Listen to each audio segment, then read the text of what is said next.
അത് ആളെ തല്ലരുത്.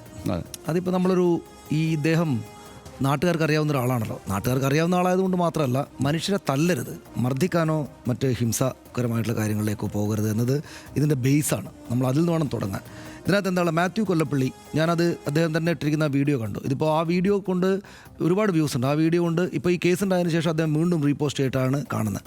ആ വീഡിയോകൾ കൊണ്ട് അദ്ദേഹത്തിനൊരു 1,00,000 രൂപക്കടുത്ത് വരുമാനം ഉണ്ടായിട്ടുണ്ടാവും. ഒരു 3-4 അടിയും കിട്ടി. അതാണ് ആ ഒരു വീഡിയോ കൊണ്ടുണ്ടായ കാര്യം എന്നാണ് നമ്മൾ മനസ്സിലാക്കേണ്ടത്. അതായത് ഈ മാത്യു കൊല്ലപ്പള്ളി എന്ന് പറഞ്ഞ ചെറുപ്പക്കാരൻ +2 തൊട്ട്, ഈ പെൺകുട്ടികൾ +2 തൊട്ട് ഇവർ പ്രേമത്തിലാണ്. ആ പെൺകുട്ടി ഒരു ഡോക്ടറുടെ മകളാണ്, അച്ഛനില്ല, അമ്മയാണ്. അപ്പോൾ ഡിപ്രഷൻ മരുന്ന് കഴിക്കണ്ടായിരുന്നു. ഇവർ പ്രേമിക്കുമ്പോൾ തന്നെ അതായത് ഡിപ്രഷൻ അവർക്കുണ്ട് എന്ന് നാട്ടുകാരൊക്കെ പറയുന്നുണ്ട്. കല്യാണം കഴിച്ചിട്ട് 2ാമത്തെ മാസം ഈ പെൺകുട്ടി ഭർത്താവിൻ്റെ വീട്ടിൽ വെച്ച് ആത്മഹത്യ ചെയ്തു. ദീർഘകാലം പ്രേമിച്ചിട്ട് കല്യാണം കഴിച്ചാണ്.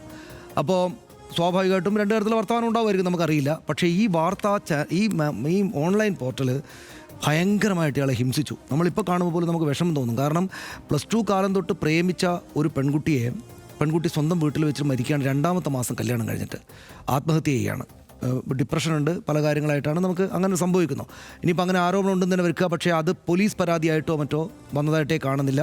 ഈ പെൺകുട്ടിയുടെ ബന്ധുക്കൾ നിറയേണ്ട, ആ ബന്ധുക്കളും ആ പ്രദേശത്ത് തന്നെയുള്ള ആൾക്കാരാണ്. അവരാരും അങ്ങനൊരു പരാതി പറഞ്ഞിട്ടില്ല. പക്ഷേ ഇതിനകത്തുള്ളൊരു 2ാം മാസം വീട്ടിൽ വെച്ച് ആത്മഹത്യ ചെയ്തു നവവധു. കാണാനൊക്കെ നല്ല ഭംഗിയുള്ള, ഒരു വളരെ ചെറുപ്പക്കാരിയായിട്ടുള്ള പെൺകുട്ടിയാണ്. നല്ല സ്മാർട്ടായിട്ടുള്ള ഫോട്ടോ ആണ്. 2 പേരുടെയും നന്നായിട്ട് കാണുക. അപ്പോൾ നമുക്ക് ആ ഫോട്ടോ കാണുമ്പോൾ സന്തോഷം തോന്നും. നന്നായിട്ട് നല്ല സന്തോഷവതികളായുള്ള സന്തോഷവാന്മാരും സന്തോഷവതിയായിട്ടുള്ള ഒരു ഭാര്യയും ഭർത്താവാണല്ലോ, ചെറുപ്പക്കാരാണല്ലോ, സന്തോഷം തോന്നും. പക്ഷേ അതേ ഫോട്ടോ വെച്ചിട്ടാണ് ഇങ്ങനെ ഒരു തെളിവില്ലാതെ, പോലീസിലൊരു പരാതിയില്ലാതെയാണ് ഈ വീഡിയോ മുഴുവൻ ഉണ്ടാകുന്നത്.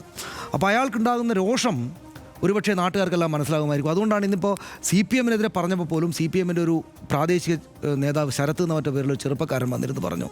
അതായത് ഇത് അയാൾക്ക് അനുകൂലമായിട്ടാണ് നാട്ടുകാർ പറയുന്നത് എന്നാണ് പറയുന്നത്.